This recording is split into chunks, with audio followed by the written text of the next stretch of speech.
आप सबका अपने YouTube चैनल पर एक बार फिर से स्वागत है।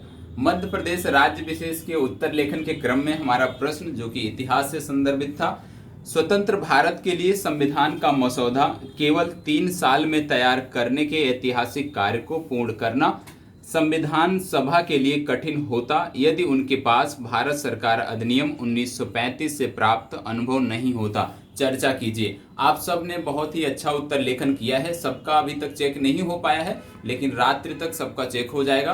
तो आज इस प्रश्न का डिस्कशन करने के लिए हमारे साथ मौजूद हैं रवि सर। इस प्रश्न के बारे में आपको डिटेल से बताएंगे, किस तरह से आपको इसका उत्तर लिखना है और किस तरह से आप लिखेंगे तो बेहतर नंबर आपको मिल सकते हैं। इसके लिए चर्चा करने के लिए हमारे साथ रवि सर हैं। रवि सर अब चर्चा को आगे बढ़ाएंगे। सबसे पहले आप सभी का बहुत बहुत शुक्रिया। आप लोग इसी तरीके से व्यवस्थित क्रम पे मेंस उत्तर लेखन करते रहिए। मुख्य परीक्षा उत्तर लेखन में जो ये पूरा कार्यक्रम चल रहा है, आप लोगों के सहयोग से बहुत ही सराहनीय तरीके से कार्य हो रहा है। तो जो कि एक प्रश्न आप लोग मेरी जिम्मेदारी में दिया गया है, ये प्रश्न आमतौर पे देखा जाए तो 1935 के भारत शासन अधिनियम की प्रासंगिकता की बात करता है। यानी भारत के संविधान निर्माण में किस तरीके से 1935 के भारत शासन अधिनियम की क्या भूमिका रही है, ओवरऑल ये है पूरा का पूरा प्रश्न जो निचोड़ समझ में आता है। जबकि मैं हमेशा आपको समझाता हूं, यदि आप लोगों ने मुहिम कार्यक्रम देखा है तो मैं हमेशा एक बात आप लोगों को समझाता हूं कि उत्तर लेखन में 2 विषय वस्तुओं को आप जरूर ध्यान में रखिए। जब भी आप कोई प्रश्न पढ़ते हैं तो प्रश्न में एक टॉपिक होता है, उसी टॉपिक के इर्द गिर्द पूरा क्वेश्चन पूछा जाता है। ये चीज मैंने समझाया है। अब इसमें टॉपिक क्या है? इसमें टॉपिक है भारत का संविधान, है ना। लेकिन अब उसका जो क्वेश्चन, ये क्वेश्चन नहीं है, टॉपिक है भारत का संविधान। अब इसमें क्वेश्चन कहाँ है? अब दूसरा, पहला तो पॉइंट होता है कि अब टॉपिक पता चल जाए आपको, है ना। भारत संविधान निर्माण ये टॉपिक हो गया। अब एक क्वेश्चन कहाँ है इसमें? क्वेश्चन यदि आप इसमें ढूंढेंगे तो क्वेश्चन है कि 1935 का जो भारत शासन अधिनियम था उसकी भूमिका क्या थी। ये हो गया क्वेश्चन, है ना। अब हमें उत्तर देना है इसी क्वेश्चन का, हमें टॉपिक पे नहीं जाना। बहुत सारे लोग केंद्रित हो जाते हैं, है ना, लेकिन थोड़ा सा टॉपिक के बारे में इंट्रो देना होता है। आपको शुरुआत में एक इंट्रो दे देंगे और इसके बाद आप जो है चर्चा करना प्रारंभ कर देंगे अपने भारत शासन अधिनियम 1935 की। तो शुरुआत में आप बता सकते हैं कि भारत का संविधान बनने में लगभग 3 साल का समय लगा और एक बहुत विस्तृत समय है ना।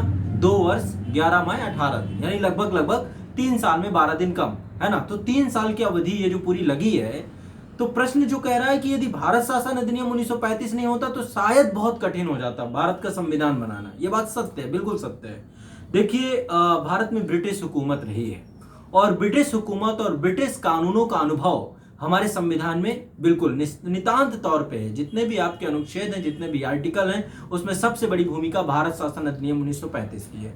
अब आप देखेंगे भारतीय संविधान में जो भी पक्ष हैं, जैसे कि 1935 के अधिनियम में अखिल भारतीय संघ बनाने की बात थी, वो चीज देखने को मिलती है। भाग 1 में ही केंद्र राष्ट्र संबंध की बात हुई। भारत में एक संघीय ढांचा बनाया गया, है ना। भारत को एक संघ बनाया गया, राज्यों का संघ। तो ये बात 1935 का अधिनियम में पहले से आ चुकी थी और उसी चीज को हमने क्या किया, भारत की वर्तमान परिस्थितियों के आधार पर एक मजबूत संघ बनाने का प्रयास किया। अमेरिका की तर्ज पे नहीं, भारत के तर्ज पे। भारत का तर्ज क्या है? भारत में राज्यों का विलयीकरण किया गया। भारत में जो राज्य बने वो समझौते के परिणाम से नहीं बने और भविष्य में कभी अलग नहीं हो सकते। अखिल भारतीय संघ का जो निर्माण वहां पे था, वो चीज आपको यहाँ पे देखने को मिला। ठीक, इसके बाद दूसरी विषय वस्तु पे आते हैं, जैसे आपातकालिक शक्तियां। वहां पर भी था, जब आप 1935 का भारत शासन अधिनियम पढ़ेंगे तो वहां पर गवर्नर के पास बहुत सारी पावर्स थी कि आपातकाल में बहुत सारी पावर जो है गवर्नर के पास जाकर पहुंच जाएंगी। तो वो चीजें भी आप देखेंगे अनुच्छेद 352 से लेकर 360 तक के पहलू सम्मिलित किया गया। इसके अलावा संसदीय व्यवस्था, चूंकि हम ब्रिटिश हुकूमत के अंतर्गत थे और ब्रिटिश हुकूमत में जो जो वहां पे रूल ऑफ लॉ था, विधि का शासन, वो संसदीय शासन प्रणाली को, है ना। तो कानून का शासन, संसदीय शासन प्रणाली का विकास, ये भी भारत शासन अधिनियम 1935 की देन है। इसके अलावा जो अनुदेश प्रपत्र थे 1935 के भारत शासन अधिनियम में, अनुदेश प्रपत्रों की चर्चा की गई थी, जो राज्य को ये आदेश देते थे कि आपको जनता के लिए कार्य करने हैं। वो आपको देखने को कहां मिलते हैं? भाग 4 में, राज्य के नीति निर्देशक सिद्धांतों में, डीपीएसपी में। तो एक बहुत बड़ी विषय वस्तु है डीपीएसपी। अब फंडामेंटल राइट के लिए कभी ब्रिटिश हुकूमत में काम नहीं किया और कभी हमारे फंडामेंटल राइट दिए भी नहीं गए। तो फंडामेंटल राइट तो अमेरिका के संविधान से लिए गए हैं, 1935 का अधिनियम से हमने नहीं लिया। तो आपके लगभग 250 से ज्यादा आर्टिकल जो संविधान के हैं, वो सीधे सीधे एक बड़े अनुभव से ले लिया गया। देखो, मैंने हमेशा कहा है कि भारत का संविधान कोई क्रांति का परिणाम नहीं है, ये एक अनुभवों की उपज है। लगातार बहुत सारे अनुभव होते रहे। 1600 का जो चार्टर एक्ट आया था महारानी का, उसके बाद लगातार जितने भी एक्ट आए, चाहे वो 1726 का अधिनियम हो, चाहे 1773 का अधिनियम हो, 1781 का अधिनियम हो, 1784 का अधिनियम हो, 1793 का अधिनियम हो, 1813 का अधिनियम हो, 1833 का हो, 1853 का हो, 1858 का हो, 1861 का हो, 1861 के बाद आपका 1892 में आता है, फिर 1919 में, 1909 में, 1919 में, इसके बाद 1935 में। तो 1935 तक की जो जर्नी है ना, ये अपने आप में बहुत बृहद है। और जब मॉन्टेस्क्यू चेम्सफोर्ड सुधार आया था, उसके बाद साइमन कमीशन की बात की गई, उसके बाद 3 गोलमेज सम्मेलन हुए और तीनों गोलमेज सम्मेलन में भारत के प्रतिनिधि सम्मिलित हुए। इसमें डॉक्टर भीमराव अंबेडकर सहित यहां तक द्वितीय गोलमेज सम्मेलन में कांग्रेस भी सम्मिलित हुई। अब सहमति असहमत को साइड पे रखते हैं। इन्हीं तीनों गोलमेज सम्मेलन का निचोड़ था भारत शासन अधिनियम। तो भारतीयों की भूमिका रही है। डॉक्टर भीमराव अंबेडकर ने कहा जाए यदि अप्रत्यक्ष तौर पे कि 1935 का भी अधिनियम बनाया, तो बिल्कुल बनाया उन्होंने, क्योंकि तीनों गोलमेज सम्मेलन में उन्होंने बिंदुओं को रखा।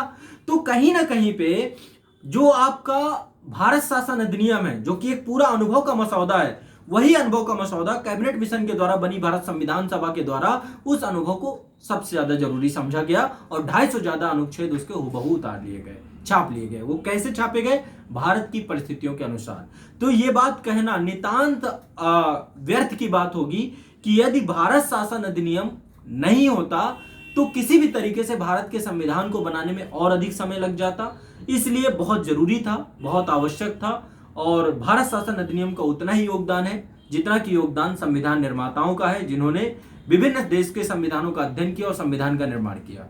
तो आपका ये पूरा का पूरा जो पूरा सिनेरियो है, जिस प्रकार से सर्वोच्च न्यायालय की स्थापना है, भारत में चुनाव व्यवस्था कराना, प्रांतों को किस तरीके से स्वायत्तता दिया जाना, किस तरीके से संघीय ढांचा लेना, किस तरीके से नीतिशक सिद्धांतों की व्यवस्था करना, किस तरीके से आपातकालिक व्यवस्था करना, कैसे गवर्नर की पावर को राष्ट्रपति में कन्वर्ट कर देना, तो पूरा का पूरा प्रशासनिक ढांचा, संसदीय शासन प्रणाली, सब ये भारत शासन अधिनियम 1935 की देन है। इन विभिन्न बिंदुओं के साथ अपने उत्तर लेखन को आप डाल सकते हैं। फिर से मैं समाप्त करूंगा पूरे के पूरे सेशन को। आप देखेंगे तो मैं हमेशा कहता हूं, जो आपका क्वेश्चन है, आपका क्वेश्चन उत्तर को आपको लिखने से पहले क्वेश्चन को समझना पड़ेगा। इसमें आपका एक टॉपिक दिया गया है, भारतीय संविधान का निर्माण। टॉपिक के साथ आपका जो उसका मेन क्वेश्चन है, क्वेश्चन था भारत शासन अधिनियम 1935 की क्या भूमिका है, तो उस भूमिका में आपको 4 से 5 पॉइंट कम से कम देने ही होंगे, बताने होंगे और भारत शासन अधिनियम की महत्ता को दर्शाना होगा। और लास्ट में आप कंक्लूजन में ये बात जरूर लिखेंगे कि हाँ, भारत शासन अधिनियम 1935 का एक बड़ा योगदान है भारतीय संविधान के निर्माण में, लेकिन भारत की तत्कालीन समसामयिक परिस्थितियों के अनुसार और भारत के लोकतांत्रिक ढांचे को मजबूत बनाने को लेकर के जो भी योगदान भारत शासन अधिनियम 1935 से लेना था वो लिया गया। तो इस तरीके से आप उत्तर लेखन करेंगे और बहुत सारे बिंदु आपके थे और सारे आपके जो मित्रों ने उत्तर लेखन किया उससे आप बहुत सारे बिंदु देख सकते हैं। मैंने आपको एक बेसिक आइडिया दे दिया, ठीक है। तो चलिए उत्तर लेखन की इस कड़ी में आप निरंतर रहिए और इसको करते रहिए। बहुत बहुत शुक्रिया, धन्यवाद।